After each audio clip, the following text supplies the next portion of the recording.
Hi guys, welcome back to another video from Car Help for You. So in today's video, what we're going to be doing is removing the CD player or the radio, whatever you want to call it, from a Ford Focus. So the one we've got today is a 2006 plate and it's 1.6 petrol.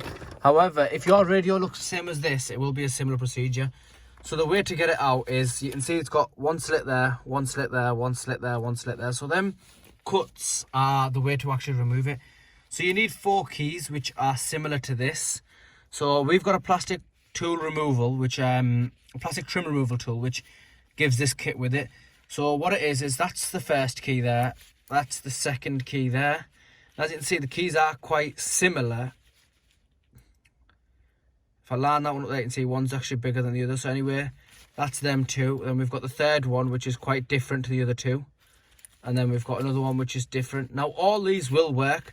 So as you can see, our one's already out, because I want to show you exactly how it works on the inside. So I'll just pull this one forward. And now this will also help if you need the radio code, because as you can see, we've got all our details on top. Sometimes the radio code's printed on top. This one isn't. All we've got to do is take a picture of this and send it to someone on eBay, and they'll get us a picture of the radio code. So to disconnect the radio code, I'll just show you at the back.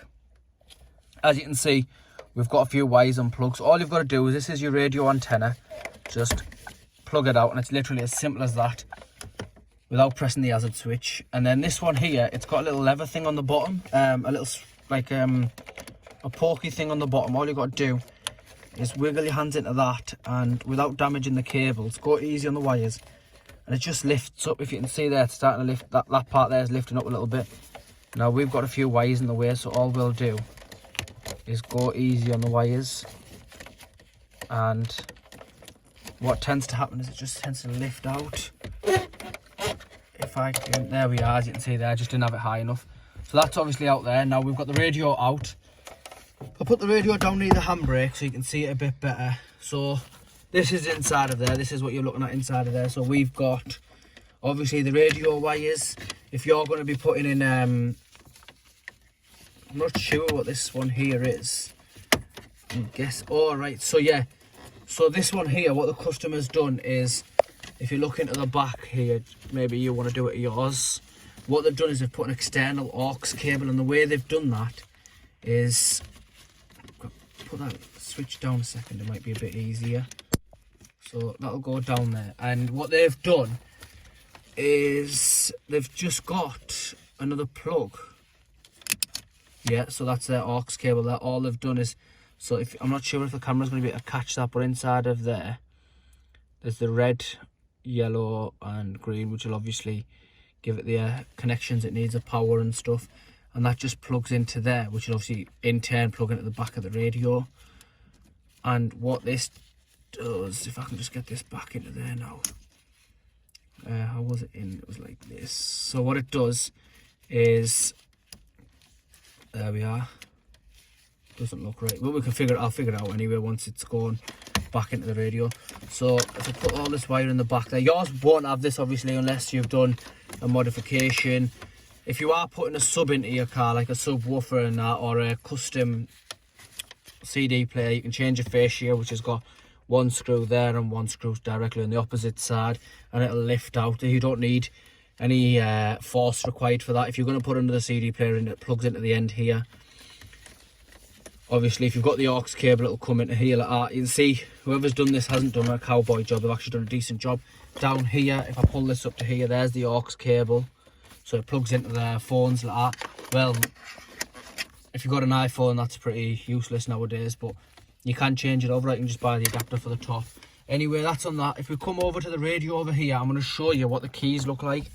So we've got the radio like that. I'll just knock the car into gear and move this a bit forward so it's a bit easier. So we've got the car into I didn't see the radio's out. There it is. So we're just going to put it in the first pin in there. And the way it goes in, if I just put the radio like that, actually, it might help it first. So the way it'll go in is the curved edge away from you. So you put it in like that, put it in towards the edge. And if you listen, you might actually hear the ping. That's it, that's got it. Now if we show you the mechanism from here, what we're looking at is this part here. So if I put it like that, when we tug on it, because when you're going to pull it out, So you've got this one like that. All the curves will be facing inwards towards the radio. And when you're ready to pull it out, all you've got to do is somehow the two on one side, you've got to push them out, and the two on the other side, push them out. And if you see, as I push it out, this clip moves. So it moves up and down. And what happens is the radio comes off. And then all you've got to do to get it out is you just push it in. Or once you've got it out, what we just do is, just like that, we'll just push that down with our fingers and get it out like that. It's a lot easier. So once again, if you're putting it in here, what I'll do is I'll put the radio back onto there. Now, as you can see, you know how the mechanism works. The radio's back into there. Now, let's say you've got 4 keys. Design 1's going to go in there like that. Design 2's going to go in there like that. Number 3 will turn the key around, put it in like that. And number 4 will turn it around, put it like that. All the keys need to be in at the same time. At the same time. And you will hear a little pin, like I said. Like, if you read quiet, you might hear it again. There we are. And then all you've got to do is literally just push that way.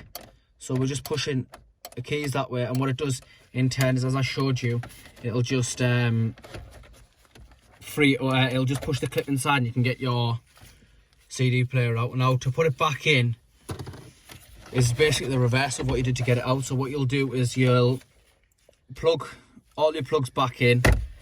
Make sure your wires are nice and sat behind, nice and snug. Get it back in line like that. Once you've got it in line, obviously our wires aren't that snug, so it's not going to go back in. We need it out anyway.